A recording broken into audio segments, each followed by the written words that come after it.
ছাত্ৰ ছাত্ৰীসকল তোমালোক সকলোকে আমাৰ এই চেনেলটোলৈ পুনৰবাৰ স্বাগতম জনাইছোঁ। আজি মই তোমালোকৰ বাবে লৈ আহিছোঁ প্ৰি টেষ্ট এক্সামৰ 2024-25 চনৰ ক্লাছ 10ৰ ইলেক্টিভ ছাবজেক্ট জিঅ'গ্ৰাফীৰ কুৱেশ্যন পেপাৰখন আনচাৰখিনিও কৰি দিবলৈ মই চেষ্টা কৰিছোঁ। ভিডিঅ'টি শেষলৈকে চাই থাকা। এই নম্বৰ প্ৰশ্নটো আছিল 1 নম্বৰৰ যে তলৰ কোনটো হিমবাহৰ ক্ষয়জনিত অৱয়ব। এই কুৱেশ্যনটোৰ শুদ্ধ উত্তৰ অপশ্যন এইটো হ'ব লাগে এস্কাৰ। বি নম্বৰ প্ৰশ্নটো আছিল যে তলত দিয়াবোৰৰ কোনবিধ নিৰক্ষীয় অঞ্চলত পোৱা যায়। অপশ্যনছ আছিলে টুন্ড্ৰা, চেলভা, ছাভানা আৰু মেনগ্ৰভ। ইয়াৰ উত্তৰটো তোমালোকে কমেণ্ট ছেকশ্যনত জনাবা।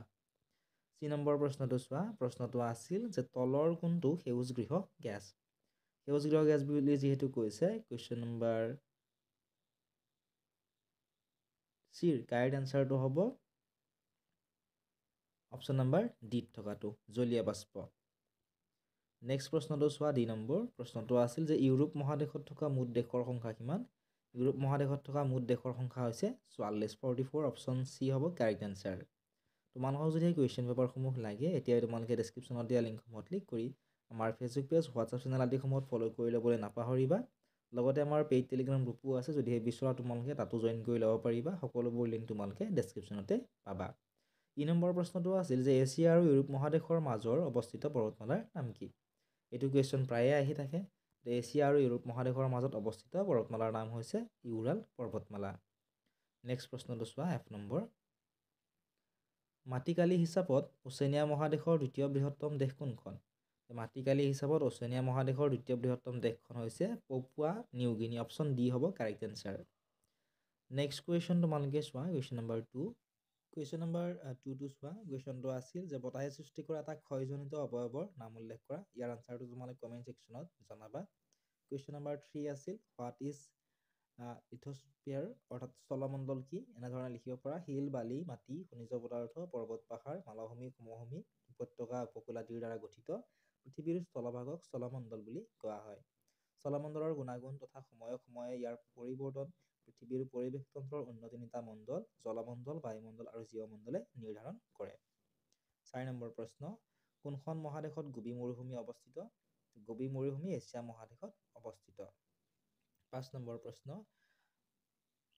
ভাৰতৰ মৰুভূমিটোৰ নাম কি। গতিকে ভাৰতৰ মৰুভূমিটোৰ নাম কি হ'ব গোবী মৰুভূমি হ'ব correct answer. Question number 6 what is CH4। CH4 মানে কি।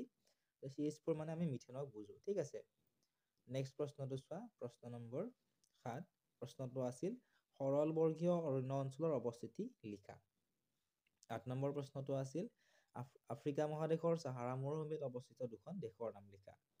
লিখিব পৰা এনেদৰে আফ্ৰিকা মহাদেশৰ চাহাৰা মৰুভূমিত অৱস্থিত দুখন দেশৰ নাম হৈছে ইজিপ্ত, লিবিয়া আৰু মালি। কুৱেশ্যন নম্বৰ 9 ভূমধ্য সাগৰীয় অঞ্চলৰ বৈশিষ্ট্য লিখা। এনেধৰণে লিখিব পৰা। ভূমধ্য সাগৰীয় অঞ্চলৰ বৈশিষ্ট্য এয়ে যে ইয়াত গ্ৰীষ্মকাল উষ্ণ আৰু শুকান আৰু শীতকাল ঠাণ্ডা আৰু সেমেকা। অৰ্থাৎ এই অঞ্চলত শীতকালিহে বৰষুণ হয়। ইয়াত গ্ৰীষ্মকালীন কিছু দীঘল চিৰসেউজীয়া চুটি গছ-গছনি আৰু জোপোহা বননিয়াই এই অঞ্চলটোৰ প্ৰধান প্ৰাকৃতিক উদ্ভিদ। বাকী যিকেইটা দীঘল প্ৰশ্ন আছিলে ইয়াৰে উত্তৰকেইটা মই তোমালোকক ইয়াত দিয়া নাই, কিন্তু যদি তোমালোকে আমাৰ পেইড টেলিগ্ৰাম গ্ৰুপত জইন কৰা তাত তোমালোকে ইয়াৰে উত্তৰখিনি পাবা। ঠিক আছে।